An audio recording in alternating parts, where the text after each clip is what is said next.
Turminha, beleza? Sextou! Não, eu sei que vocês não estão sextando, eu sei que vocês estão segundando. Para mim é sexta, mas para vocês é segunda.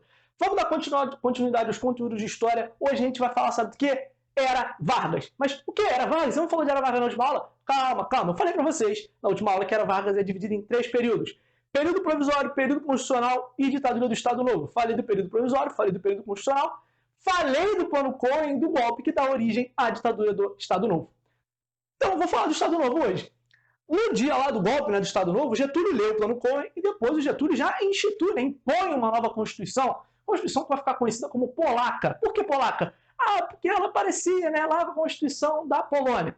Não vou entrar aqui nos pormenores da Constituição, mas o que essa Constituição vai fazer, o que a polaca vai fazer, Constituição regida por Francisco Campos, é o seguinte: a gente vai suspender todos os meios que a gente conhece do governo, da instituição democrática. E quando eu falo isso, né, o que eu estou falando? Acabou o voto, acabou o partido político, acabou câmaras legislativas em todas as instâncias, não tem mais Câmara Legislativa Municipal, estadual, nem federal. Ele acaba com o parlamento, acaba com o judiciário, de certa forma, e ele se institui como única forma de poder. Há uma relativização, que palavra grande, do executivo. Há uma exacerbação do poder executivo. Por quê, né? Por que o poder executivo estaria tão exacerbado? Porque é o seguinte, cara, estão organizando uma revolução comunista no Brasil. A gente precisa ter meios para agir e para confrontar esses caras. A gente tem que agir de acordo com o que está acontecendo. Os caras estão se organizando. E o que acontece? O meio democrático, a forma democrática de governar, do presidente propor alguma coisa, ela passar pelo parlamento, ter votação. Quem já assistiu TV Câmara sabe o que eu estou falando. Aquela votação demorada, os caras se engalfinham, os caras brigam. Não, cara, isso demora muito. Os caras estão fazendo a Revolução Comunista do Brasil, é o RSS, é PCB. Os caras vão tomar o poder. O executivo ele tem que ter poder de ação rápida. E aí, o Vargas vai passar a governar através de decretos-lei. Aquele negócio de federalismo acabou o federalismo, acabou. O que vai acontecer até um episódio que é muito significativo, que é o ritual da queima das bandeiras. O que é o ritual da queima das bandeiras? As bandeiras estaduais, né, das federações vão ser queimadas e só fica a bandeira do Brasil. Por quê? É essa a bandeira que vocês têm que lutar agora. Esquece que você é paulista, carioca, baiano, amazonense. Acabou. O negócio é Brasil. A gente tem que lutar, se unir para lutar contra os comunistas. Entendeu?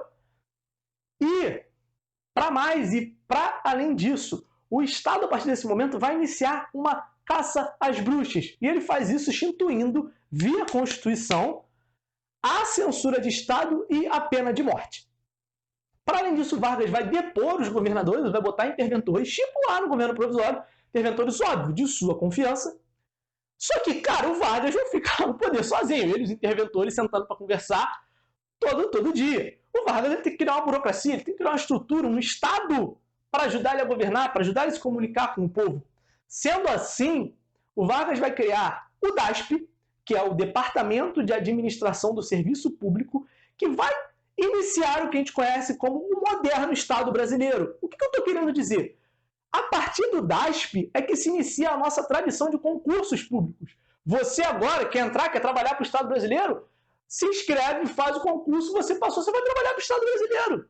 Eu tinha falado para vocês que o Código Eleitoral seria um grande golpe do Vargas às elites, né, às oligarquias, mas o último grande golpe teria sido, mas aqui a gente tem o último grande golpe, né, talvez, não sei, vai que eu acho outro. Por quê? Quando você cria o DASP, você tira, né, do poder do coronel, do poder da indicação. Eu vou te indicar para trabalhar no cargo público. E agora, para você ter acesso a um cargo público, você tem que fazer uma prova. Então, aquele negócio de clientelismo, eu tenho que prestar um serviço ao coronel para ele me indicar. Eu tenho que prestar um serviço ao oligarca, ao senhor de engenho, ao senhor de café, para ele me indicar. Acabou, cara. Você faz a prova, passou. Você está trabalhando para o Estado brasileiro. Além disso, Vargas vai criar talvez um dos órgãos mais importantes do Estado Novo, o DIP, Departamento de Imprensa e Propaganda.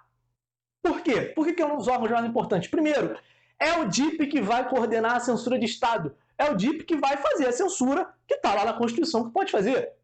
Além disso, o DIP vai fazer a propaganda de Estado. O que era isso?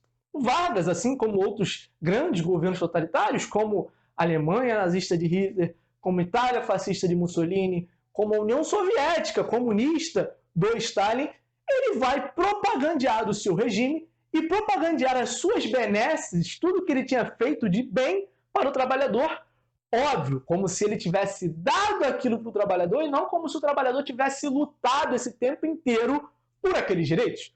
Então ele vai exaltar a sua figura, por exemplo, você tem cartazes em 1940 comemorando o decênio de Getúlio Vargas no poder, como se você devesse comemorar um cara que está no poder há 10 anos passando por cima de todas as instituições democráticas, sabe? Então, muito em si da fama que Vargas tem, se você tem avô, avó, bisavô, que viveu era Vargas, provavelmente você não pode falar mal do GG perto deles. Então, assim, é por isso que Vargas tem uma fama tão grande, porque o Departamento de Imprensa e Propaganda atua muito bem nesse sentido e principalmente explorando a relação de Vargas com o trabalhador, que eu vou falar daqui a pouco. Para além disso, né, eu falei das aproximações que ele tinha, né, lá com os governos fascistas, comunistas. Eu tenho que falar duas coisas. O governo Vargas se difere, né, desses regimes totalitários em 2 pontos. Primeiro, o governo Vargas não tem militarismo. Tu não vê Vargas desfilando por aí ao lado dos líderes do exército. Tu não vê Vargas desfilando por aí de farda. Tu vê Vargas sempre de terninho. E aí, ao passo que tu vê Hitler, sempre de farda. Mussolini, sempre de farda. Stalin, sempre de farda. Militarismo era muito grande para instituir a ordem naquela sociedade. Outra coisa que é muito importante nesses governos totalitários, né? Outra coisa que é muito importante para eles é o partido. O partido em Vargas não vai ter tanta importância. Vargas não tem partido. Vargas, ele fala o seguinte: sou eu. Esse negócio de partido. Não, partido não. Quem? Partido comunista? Não. Partido nazista? Partido... Não. Aqui, eu. Eu. Varguinha. Eu mesmo. Assumo a responsa. Então, fiz essa diferenciação. Para além do DASP e do DIP, você tem a polícia secreta que é criada aqui, pelos modos do que era a polícia secreta nazista, soviética, que é um departamento para perseguir, capturar e executar, que era agora permitido via Constituição, os inimigos do Estado Novo. Para além disso, né, agora passando dessa parte, ele instituiu isso aí e ninguém reclamou de nada? Não, teve uma galera que reclamou. Lembra da AIB?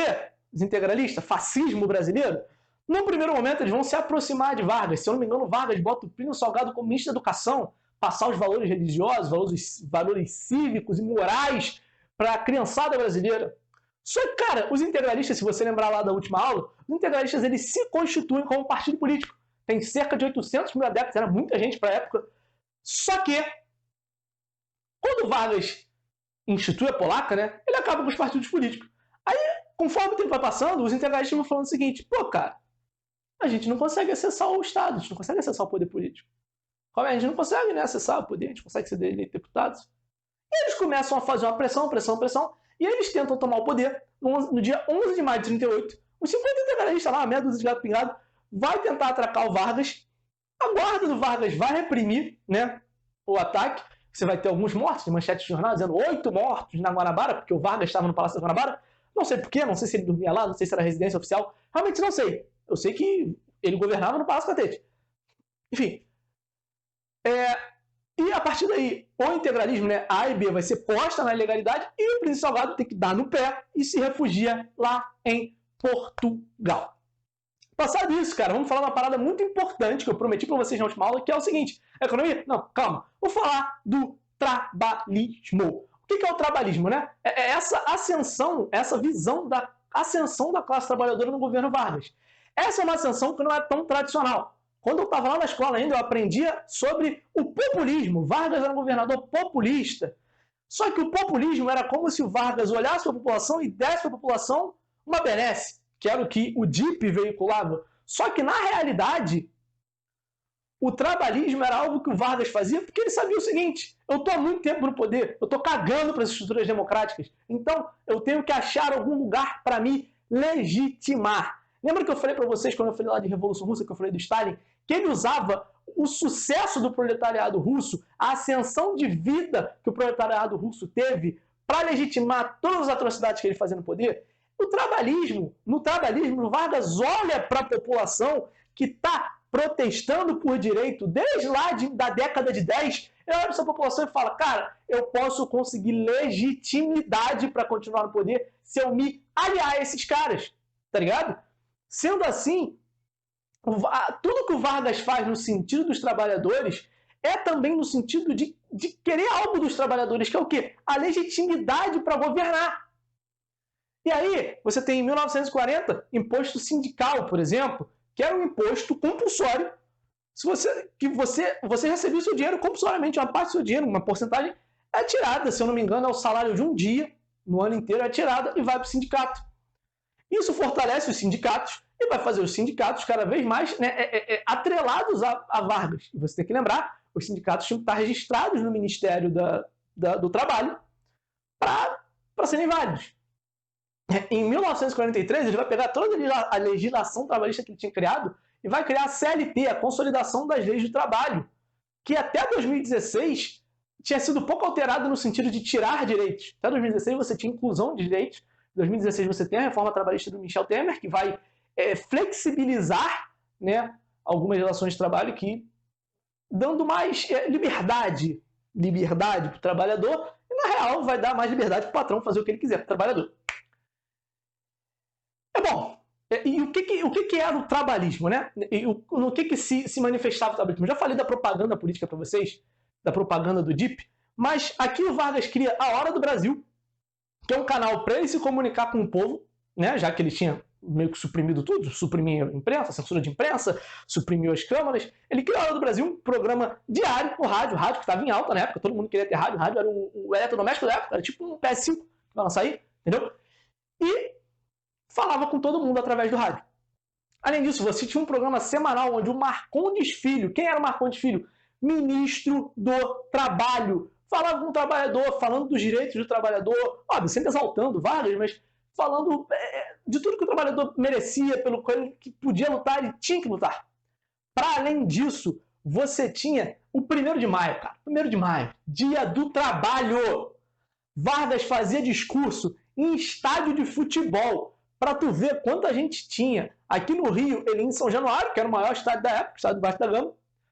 Sem fotos, eu vou botar aqui para vocês, fotos do Vargas em São Januário lotado, Vargas desfilando em carro aberto, fazia discurso, ia para São Paulo, fazia discurso no Pacaembu, tá ligado? Ele buscava sempre criar esse laço e se atrelar ao trabalhador. Só que ele exigia algumas contrapartidas. Essas contrapartidas, eu já falei para você lá, quando eu falei de governo provisório, que é o seguinte, como o sindicato estava atrelado ao Estado, ele perdeu um pouco de autonomia. Então os trabalhadores não podiam se organizar para fazer greve, não podiam se organizar para fazer lockout. Isso vai ser usado lá no fim do Estado Novo pela oposição, dizendo o seguinte, o Vargas ele oprimia os trabalhadores. É óbvio que isso não vai pegar, mas o que isso inaugura, né? O que essa política inaugura?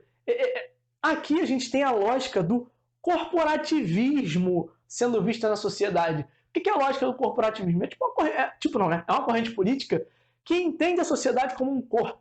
E as entidades civis são partes desse corpo. Os sindicatos são uma parte do corpo, o governo é uma parte do corpo, os industriais são uma parte do corpo. E para o corpo estar funcionando bem, essas partes elas têm que estar em plena harmonia. Sendo assim, você não pode ter os empresários revoltados, o governo não pode demandar para um lado ou para o outro, os trabalhadores não podem fazer, né, grandes manifestações, porque você tem que manter esse corpo funcionando em harmonia. E aí, falando do trabalhismo, falando desse negócio, não esquece, não chama a Vargas de populista, aqui é trabalhismo. O que acende aqui são as classes trabalhadoras fruto da sua própria luta. E aí falei disso, vou falar da famigerada economia era Vargas. Eu falei para vocês que eu ia falar de uma vez só, lá de 30 para agora, porque era algo mais linear. Por quê? O que o Vargas vai fazer durante esse período de 15 anos é organizar uma transição da economia cafeeira para uma economia industrial. Mas ele vai cagar para o café? Não. O café ele continuava sendo em 30 e em 40 também vai ser o item, se não me engano, mais exportado pelo Brasil. Pelo menos o item agrário, né, vamos dizer assim, commodity. E, nesse sentido, né, a crise de 29 derruba muitos preços do café e derruba a economia brasileira. Vargas, quando assume em 31 ele vai criar o Conselho Nacional do Café, CNF. E a principal, né, medida do CNF que a gente conhece, né, são as que ficou conhecido, né, como as cotas de sacrifício. Lembra que lá na República Oligárquica o Estado comprava café para manter o preço do café? Aqui o Vargas vai dizer o seguinte: cara, acabou o dinheiro. Acabou o dinheiro. Sabe o que a gente vai fazer para manter o preço do café? A gente vai queimar café. Por isso que a gente conhece, né, a política do café do Vargas. Vamos queimar café. Você tem fotos de grandes lavouras de café, só aquela fumacinha subindo assim, porque ele tacava fogo em tudo. E aí ele vai começar a organizar a economia numa industrialização, e óbvio, uma industrialização que vai ser muito subsidiada pelo Estado.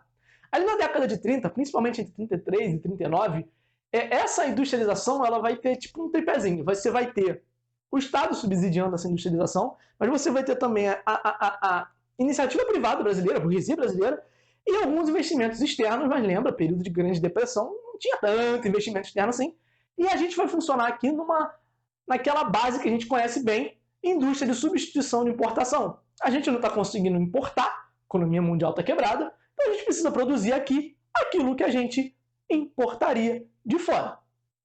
Só para você ter ideia, cara, em 40, 70% das indústrias brasileiras em 40, elas foram criadas depois de 30.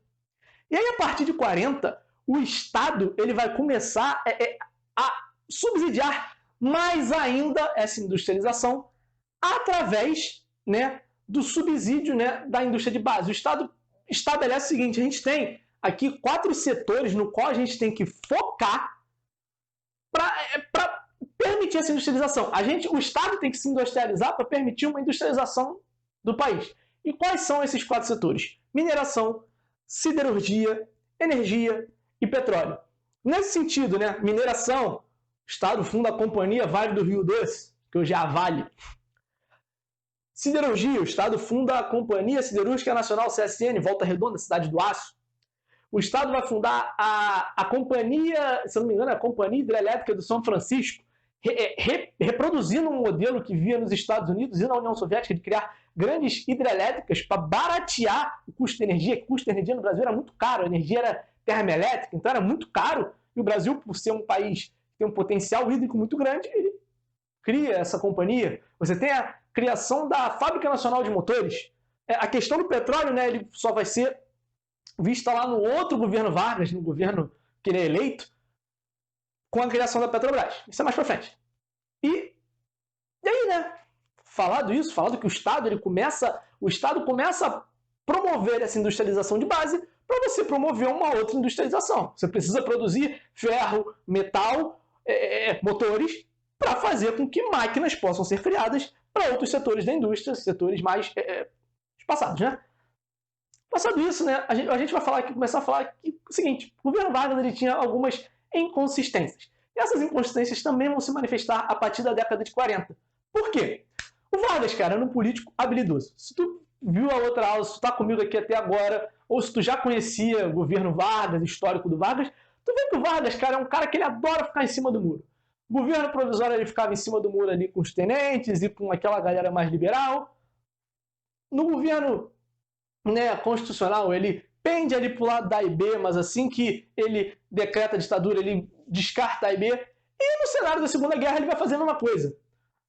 Algumas vezes ele dá uma declaraçãozinha que talvez atraia ele mais aqui pro lado do nazismo, daí depois ele dá uma declaraçãozinha aqui mais pro lado dos aliados. Ele está sempre vendo onde ele pode ganhar. Ele está sempre vendo o que ele pode fazer para se manter no poder, para continuar poderoso. E o que vai acontecer nesse sentido é que em junho de 40, ele dá uma declaração meio que elogiando o nacionalismo daquelas nações fortes. E aí ele está falando de Itália fascista e Alemanha nazista. Isso, cara, vai ligar um alerta aqui, ó, no Truman, que vai olhar e falar o seguinte: cara, Brasil é um país grande, tem muita gente, a gente não pode deixar esses caras se aliarem ao nazismo.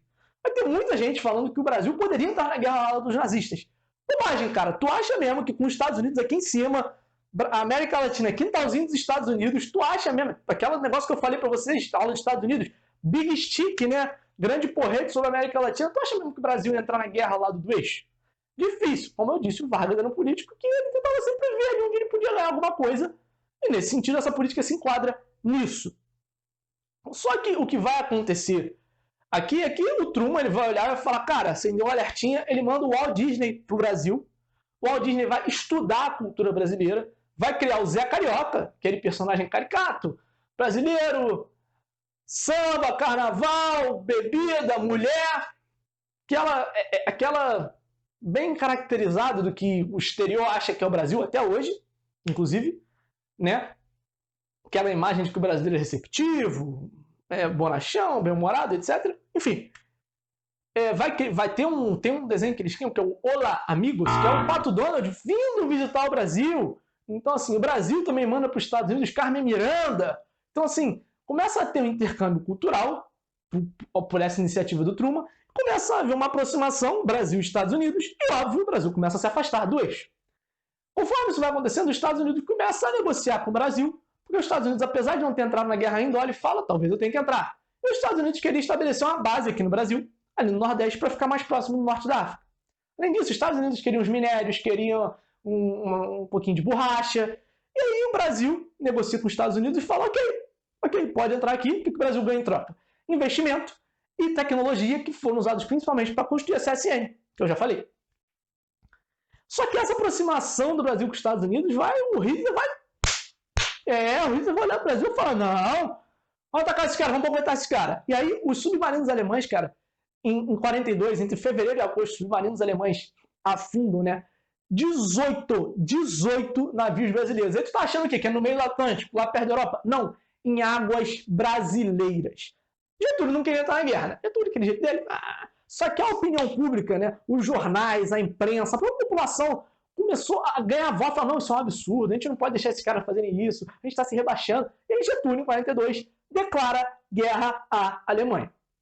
As tropas brasileiras só vão chegar lá em 44, vão atuar em algumas batalhas na Itália, comandadas por americanos. A batalha que mais se destaca, né? Eu não falou para vocês na Segunda Guerra, a Batalha de Monte Castelo, onde os exércitos brasileiros, né, cerca de 20 mil pessoas, vão subjugar e sequestrar, né, cercar exércitos alemães, exércitos nazistas. O Brasil sai muito respeitado da Segunda Guerra. E aí você tem a cobra, né, fumando como grande símbolo da FEB, a Força Expedicionária Brasileira, porque quando o Brasil se aproximou dos Estados Unidos, a imprensa dizia que o Brasil só iria para a guerra quando a cobra fumasse. E aí você tem até imagens de um soldado botando assim, um míssil dentro de um lançador, e no míssil está escrito, a cobra está fumando. Só que Brasil na guerra, ao lado dos aliados, lutando para defender a democracia, lutando contra o fascismo, inconsistências, né? A galera começa a falar o seguinte, pô, que isso, Vargas? Tu, mó ditadorzão, tá apoiando os caras lá da democracia, cara? E aí, em 43, a partir de 43, começam a surgir manifestações de intelectuais, de artistas, né? Pessoas da própria sociedade civil falando o seguinte, cara, esse clima de tranquilidade que a gente está vivendo, ele é ilusório, a gente não tem liberdade. Tá ligado? E aí, nesse sentido, o Manifesto dos Mineiros, eu não estou falando de mineiro de Minas, eu estou falando de mineiro lá de Minas Gerais, intelectuais, políticos, né, ou ex-políticos, juristas, fazem um manifesto chamado Manifesto dos Mineiros, os quais eles vão falar exatamente essa frase que eu falei. A gente pode até estar parecendo viver um clima de tranquilidade, industrialização, direito trabalhista, mas a gente não tem liberdade, cara. E os próprios artistas brasileiros que ascendem muito nessa época, a sociologia que vai crescendo nessa época, a cultura brasileira ganha muito espaço dentro do Estado nessa época. Eu não vou falar da cultura brasileira dentro do Estado, porque isso dá uma aula só, e eu quero fazer um conteúdo separado só disso, para poder focar e falar mais disso, porque é muito importante. Mas as pessoas da cultura brasileira, os artistas, eles vão começar a reivindicar o que a sociedade civil tem que poder participar da política. E aí a gente não pode, a gente não tem via de acesso, não tem eleição, não tem partido. E aí, cara, o que vai acontecer é que, por que em 43, né, eu não falei, a Constituição polaca, ela dizia que teria que ter um plebiscito para o povo aprovar aquela Constituição. E esse plebiscito teria que acontecer até 43. Por isso que a partir daqui, essa oposição a Vargas, principalmente pautada pela aliança dele com países que lutavam pela democracia, contra o fascismo e contra ditaduras na guerra, vai começar essas inconsistências. E aí, em 45, a guerra já estava encaminhada, todo mundo sabia que a Alemanha ia perder. A oposição vem mais forte e aí Vargas começa a ceder, dá uns passos atrás. Em janeiro, ele assina lá o decreto-lei que fala que vai ter eleição em dezembro. Em maio, ele assina o decreto-lei criando o Código Eleitoral, que vai permitir o surgimento, o ressurgimento dos partidos políticos.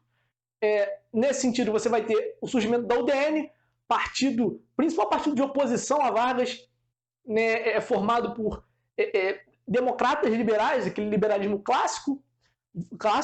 Você tem dois partidos que vêm do varguismo, o PSD e o PTB. O PSD que vai ser um partido formado pelas elites varguistas, né? Os interventores, líderes de ministérios, funcionários do funcionalismo público de Vargas, e o PTB que vai ter, né, o Partido Trabalhista Brasileiro, que vai ter os trabalhadores, que são mais a base de Vargas, além do ressurgimento do PTB, do PCB, Partido Comunista Brasileiro, que estava lá na ilegalidade, se eu não me engano, desde 1936.